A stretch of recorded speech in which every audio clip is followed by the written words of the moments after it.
Avez-vous remarqué combien d'événements se produisent qui prouvent que nous vivons les derniers jours? Nous pouvons déjà le constater avec l'augmentation de la faim, des maladies, des changements climatiques de plus en plus fréquents et aussi avec l'être humain, de plus en plus éloigné de Dieu. Et c'est exactement ce dont Jésus a parlé dans Matthieu chapitre 24. Voyez ce qu'il a dit. Une nation s'élèvera contre une nation et un royaume contre un royaume. Il y aura des famines et des tremblements de terre en divers lieux. Et tout cela sera le commencement des douleurs. Vous serez haïs de toutes les nations à cause de moi. En ce temps-là, beaucoup seront scandalisés et se trahiront et se haïront les uns les autres. Et beaucoup de faux prophètes surgiront et séduiront beaucoup.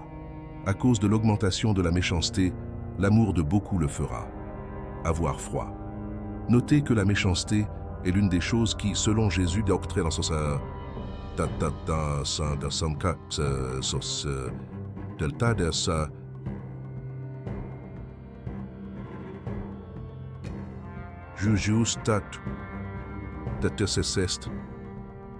parce que c'est exactement ce qui se passe. Pensez que le manque d'amour pour les autres s'est développé par hasard. Malheureusement, c'est ce que le confirme, et c'est que sous l'apôtre Paul.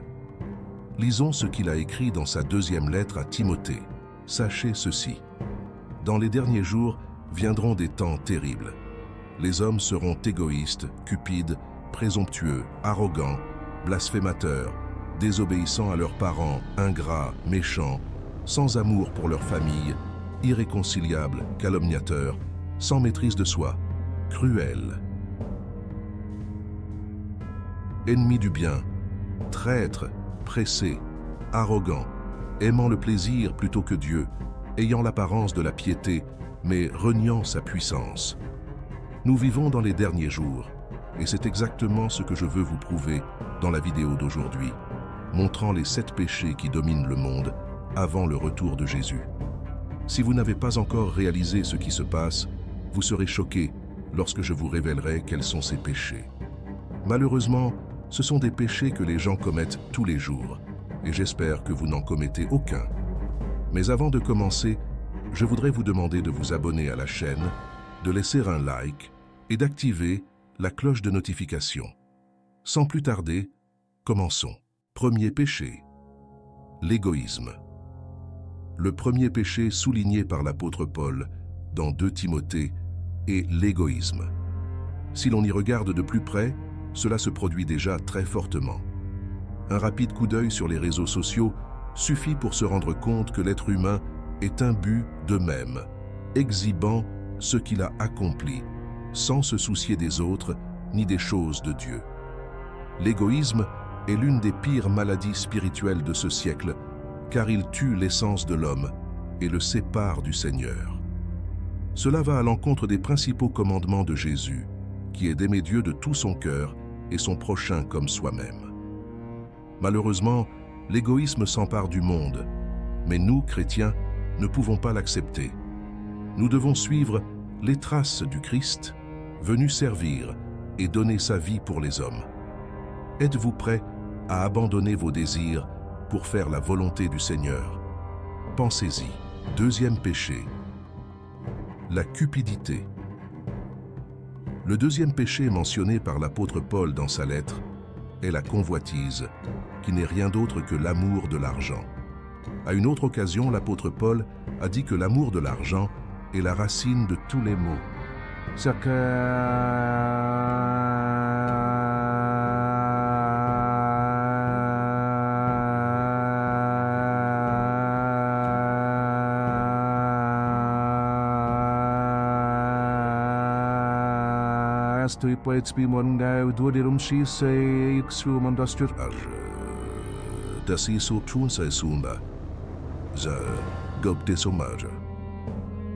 Il y a des fraudes, des vols, des meurtres, des guerres.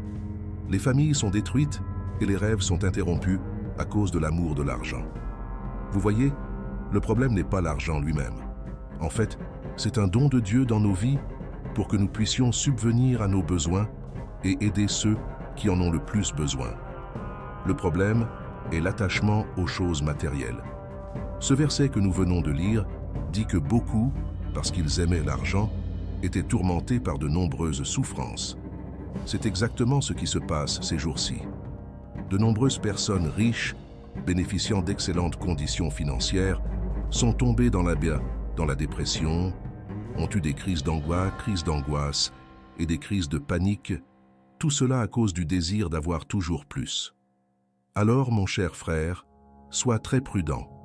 Les gens qui accordent la priorité à l'argent arrêtent de chercher Dieu et s'éloignent complètement de la foi. Troisième péché, l'immoralité.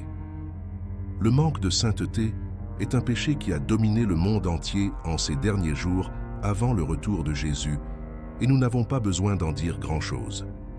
Un simple regard à la télévision ou sur les réseaux sociaux suffit pour tomber sur des scènes pleines de sensualité et de sexualité. Il existe des applications qui rémunèrent les gens pour des photos et des vidéos sexy, et dans le désir de gagner plus, les hommes et les femmes exposent leur corps à des inconnus sans aucun souci, sans parler des sites destinés aux personnes souhaitant commettre l'adultère. Et tu sais ce qui est pire? Tout cela est considéré comme surnaturel. Mais l'immoralité est une offense à Dieu, parce que le Seigneur est saint. Voyons ce que dit la Bible. Fuyez l'immoralité sexuelle. Tout autre péché qu'une personne commet en dehors de son corps, mais celui qui pêche sexuellement pêche contre son propre corps. Ne savez-vous pas que votre corps est le sanctuaire du Saint-Esprit qui habite en toi, qui t'a été donné par Dieu et qui ne t'appartient pas? Frères, si nous voulons vivre avec Christ et régner avec lui pour toujours, nous devons nous repentir de nos péchés et poursuivre une vie de sainteté. Fuyez donc l'immoralité et vivez pour la gloire de Dieu. Quatrième péché, le blasphème. C'est le péché le plus grave qu'une personne puisse commettre, et malheureusement, nous le voyons tout le temps dans les feuilletons, les films, les séries, la musique, et aussi sur Internet. Regardez ce que Jésus a dit. Je vous le dis, tout péché et tout blasphème sera pardonné aux hommes. Mais le blasphème contre le Saint-Esprit ne sera pas pardonné.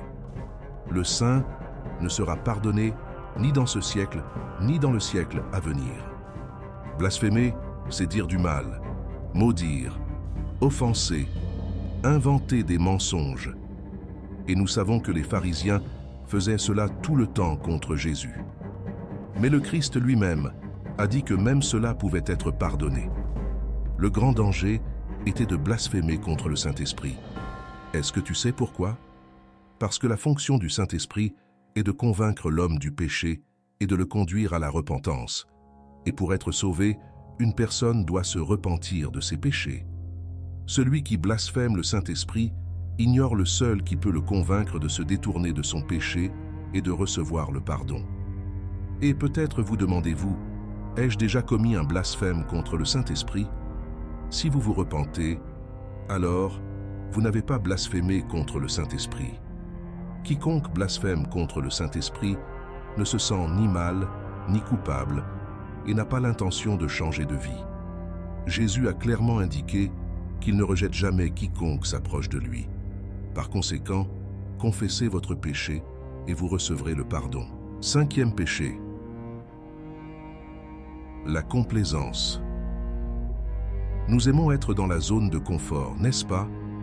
Nous aimons que les choses restent telles qu'elles sont, et c'est tout. Et l'un des principaux signes de complaisance est lorsque nous ne prenons pas de décision ou n'assumons pas de responsabilité qui pourrait nous causer un certain inconfort. Mais pourquoi serait-ce un péché? Parce qu'il est impossible de répondre à l'appel de Dieu et de transmettre sa parole aux gens sans quitter sa zone de confort. L'apôtre Paul a dit que l'Évangile est la puissance de Dieu pour le salut, c'est-à-dire qu'il est capable de transformer des vies et de restaurer les familles. Mais lorsque vous faites preuve de complaisance, au lieu de ressentir le désir de partager l'amour de Dieu, vous vous contentez simplement d'aller à l'église et de sentir que vous avez rempli votre rôle de chrétien. Ces derniers temps, les distractions et les divertissements ont beaucoup augmenté Les gens passent des heures, des jours et des semaines à regarder des séries à la télévision, à écouter de la musique, à jouer à des jeux vidéo, à sortir avec des amis et ne réalisent même pas que Jésus peut revenir à tout moment. Par conséquent, la meilleure façon de vaincre le péché de complaisance envers soi-même est de combattre sa chair et de rejoindre les personnes qui marchent avec Dieu. Voyez ce que dit la Bible dans Jacques chapitre 4, verset 17. C'est pourquoi quiconque sait ce qu'il faut faire et ne le fait pas, commet un péché. Sixième péché, l'arrogance. Une personne arrogante est quelqu'un qui pense qu'elle est meilleure que les autres et qui n'a aucun intérêt à écouter les opinions des autres, car elle pense qu'elle a toujours raison. Votre vanité est plus grande que toute autre chose, y compris votre amour pour Dieu. Malheureusement, c'est encore un autre péché qui domine le monde. Arrêtez-vous une minute et réfléchissez. Combien de personnes connaissez-vous qui se considèrent plus intelligentes et encore plus spirituelles que les autres? Ils ne savent pas que l'arrogance ne mène qu'à la destruction et à la séparation d'avec Dieu, car la Bible dit que Dieu s'oppose aux orgueilleux, mais donne grâce aux humbles. Nous ne devons jamais être arrogants, car Jésus est sur le point de revenir. Et seuls ceux qui ont l'humilité de reconnaître qu'ils ne sont rien sans sa grâce et sa miséricorde seront sauvés. Christ ne sauve que ceux qui se repentent de leurs péchés et croient en lui comme le seul sauveur. Septième péché, l'ingratitude. La Bible dit que l'homme a un cœur trompeur et corrompu par nature. L'ingratitude en est la conséquence. Ce n'est rien d'autre qu'un manque de reconnaissance pour ceux qui vous ont fait du bien. Soyez honnêtes, combien de fois avez-vous remercié Dieu pour quelque chose aujourd'hui? Et la semaine dernière, combien de fois avez-vous remercié le Seigneur? À mesure qu'une personne devient ingrate, ce n'est qu'une question de temps avant qu'elle oublie qui lui a permis de réaliser tout ce qu'elle a et qui a fait d'elle ce qu'elle est. De nos jours, malheureusement, nous voyons beaucoup de gens comme ça. Ils reçoivent des dons et des talents, ont la santé, la paix, des biens matériels, et pourtant, ils ne reconnaissent pas la main de Dieu et ne le remercient pas pour tout ce qu'ils reçoivent. C'est exactement ce qui est arrivé à Jésus lorsqu'il a guéri 10 lépreux. La Bible dit qu'un seul de ce groupe est revenu pour remercier, et le Christ lui-même a été surpris par le manque de gratitude des 9 autres. Se rappelant que cet homme qui le remerciait n'était même pas juif, il faisait partie d'un peuple considéré comme inférieur. Savez-vous ce que cela nous apprend? Les personnes sauvées par Jésus peuvent tomber dans la même erreur de ne pas reconnaître l'amour et la miséricorde de Dieu parce qu'elles s'y sont habituées. Par conséquent, mon cher frère, souviens-toi chaque jour du grand travail que le Seigneur a accompli dans ta vie et remercie-le beaucoup. Laisse ton commentaire de gratitude à Jésus. Dis combien tu l'aimes et remercie-le pour tout. Ce sont les 7 péchés qui prédominent aujourd'hui. Bien sûr, il y en a plusieurs autres, comme je l'ai souligné dans d'autres vidéos de la chaîne, mais la chose la plus importante que je veux vous dire aujourd'hui est que Jésus est sur le point de revenir. Très bientôt, la trompette sonnera et le Sauveur du monde viendra détruire l'Antéchrist, le faux prophète et son chef, Satan. Et comment allez-vous y faire face? Allez-vous chercher le Seigneur pendant qu'il est encore temps? Ou allez-vous continuer à vivre comme si Jésus ne reviendrait jamais? Le choix vous appartient.